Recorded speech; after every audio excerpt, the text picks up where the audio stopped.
మారుతి దర్శకత్వంలో ప్రభాస్ నటిస్తున్న మూవీ రాజాసాబ్. ఈ హారర్ కామెడీ సినిమాపై అభిమానుల్లో మంచి అంచనాలు నెలకొన్నాయి. కానీ ఏప్రిల్ 10న రావాల్సిన రాజాసాబ్ వాయిదా పడితే మరి కొత్త రిలీజ్ డేట్ ఎప్పుడంటే మేకర్ సైడ్ నుంచి ఇంకా క్లారిటీ లేదు. ఇక ఈ సినిమాకు తమన్ సంగీతం అందిస్తున్న సంగతి తెలిసిందే. ఇప్పటికే అదిరిపోయే ట్యూన్స్ కంపోజ్ చేసినట్లుగా వార్తలు వచ్చాయి. కానీ ఇప్పుడు ఇవన్నీ వేస్ట్, మళ్ళీ కొత్తగా ట్యూన్ సిద్ధం చేస్తున్నారని తమన్ చెప్పడం హాట్ టాపిక్గా మారింది.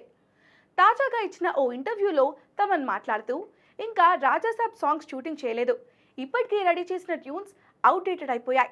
ఇదే విషయం డైరెక్టర్కి చెప్పా, అందుకే మళ్ళీ కొత్త సాంగ్స్ రెడీ చేసే పనిలో ఉన్నానని తెలిపాడు. సినిమా షూటింగ్ ఆల్మోస్ట్ అయిపోయింది, త్వరలోనే సాంగ్ షూటింగ్ సిద్ధమవుతున్నారు. ప్రభాస్ చాలా కాలం తర్వాత కమర్షియల్ సాంగ్స్తో వస్తున్నారు.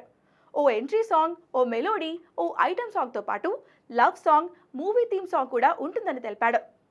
నా నుంచి డాకు మహారాజ్, ఓజీ లాంటి చిత్రాల తర్వాత చేస్తున్న సినిమా కావడంతో రాజాసాబ్ వాటికి మించి ఉండేలా చూస్తున్నాను. ఆడియో కంపెనీలు ఒక ఆల్బంపై 30-40 కోట్లు ఖర్చు పెడుతున్నాయి. పైగా ప్రభాస్ సినిమా కాబట్టి నార్త్ ఇండియా వాళ్ళకు కూడా నచ్చాలి. అందుకే రాజాసాబ్ కోసం మళ్ళీ మ్యూజిక్ ఇస్తున్నా అంటూ తమన్ చెప్పుకొచ్చాడు. ఈ లెక్కన రాజాసాబ్ రిలీజ్ ఈ ఏడాదిలో ఉంటుందా అనే సందేహాలు వెలువడుతున్నాయి.